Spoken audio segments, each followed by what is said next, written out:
தமிழ்நாடே கேள்விப்பட்டிராத அதிரடி விலை குறைப்பு super Saravana stores. GT Holidays, South India's #1 travel brand.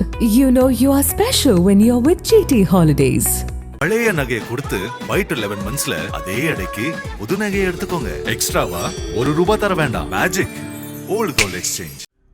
Union பிரதேசமான புதுச்சேரியை சேர்ந்தவர் பிபிஷா. இவர் ஈரோடு மாவட்டம் பவானியில் உள்ள கல்லூரியில் இயற்கை மருத்துவம் படித்து வருகிறார்.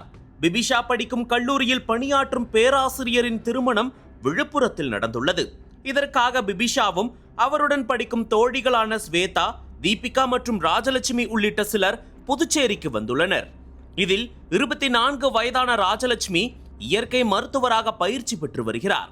இதனிடையே திருமணத்திற்கு வந்த இவர்கள் அனைவரும் எல்லைப்பிள்ளை சாவடியில் உள்ள பிபிஷாவின் அத்தை மகன் கௌதம் வீட்டில் தங்கியுள்ளனர். இதையடுத்து 3ஆம் தேதியன்று பேராசிரியரின் திருமண நிகழ்ச்சியை முடித்துக்கொண்டு பிபிஷா, அவரது தோழிகள், அத்தை மகன் கௌதம், பிபிஷாவின் தம்பி நிகில் யோகேஷ் ஆகியோர் பாண்டிச்சேரியில் உள்ள சுற்றுலா தலங்களுக்கு காரில் சென்று சுற்றி பார்த்துள்ளனர். இதனிடையே நள்ளிரவு 1 மணி அளவில் இவர்கள் அனைவரும் வீடு திரும்பியுள்ளனர். அப்போது பிபிஷாவின் தம்பி நிகில் யோகேஷ் தான் காரை ஓட்டியுள்ளார். அந்த நேரத்தில் ராஜலட்சுமி முன் சீட்டில் அமர்ந்திருக்க மற்றவர்கள் பின் சீட்டில் அமர்ந்து வந்தனர். இவர்களுக்கு பின்னால் கௌதம் தன்னுடைய இருசக்கர வாகனத்தில் பிபிஷாவுடன் காரை பின்தொடர்ந்து வந்து கொண்டிருந்தார். அப்போது இந்த கார் மறைமலையடிகள் சாலையில் வேகமாக சென்று கொண்டிருந்த போது திடீரென ஓட்டுநரின் கட்டுப்பாட்டை இழந்தது. அந்த நேரத்தில் சாலையில் தறிக்கட்டு பறந்த கார் புதிய பேருந்து நிலையத்தின் நடைபாலத்தில் மின்னல் வேகத்தில் மோதியது. இதில் காரின் முன்பக்கத்தில் அமர்ந்திருந்த ராஜலட்சுமி சம்பவ இடத்திலேயே உயிரிழந்தார். மேலும் காரை ஓட்டி வந்த நிகில் யோகேஷ் மற்றும் உடன் பயணித்த அனைவரும் பலத்த காயங்களுடன் உயிருக்கு போராடியுள்ளனர். இதை பார்த்து நடுங்கி போன அக்கம் பக்கத்தினர் மற்றும் காரை பின்தொடர்ந்து வந்த கௌதம் ஆகியோர் விபத்தில் சிக்கியவர்களை மீட்டு புதுச்சேரி அரசு மருத்துவமனைக்கு அனுப்பி வைத்தனர். இதில் நிகில் அவசர சிகிச்சை பிரிவில் சிகிச்சை பெற்று வருகிறார். தொடர்ந்து இச்சம்பவம் குறித்து புதுச்சேரி கிழக்கு போக்குவரத்து பிரிவு போலீசார் வழக்கு பதிவு செய்து விசாரணை நடத்தி வருகின்றனர். இந்த நிலையில் இந்த விபத்து தொடர்பான சிசிடிவி காட்சிகள் வெளியாகி பார்ப்போரின் நெஞ்சை பதற வைக்கிறது.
அனல் பறக்கும் செய்திகளை அப்டேட் செய்து கொள்ள நக்கீரன் களத்தை இப்பவே சப்ஸ்கிரைப் பண்ணுங்க.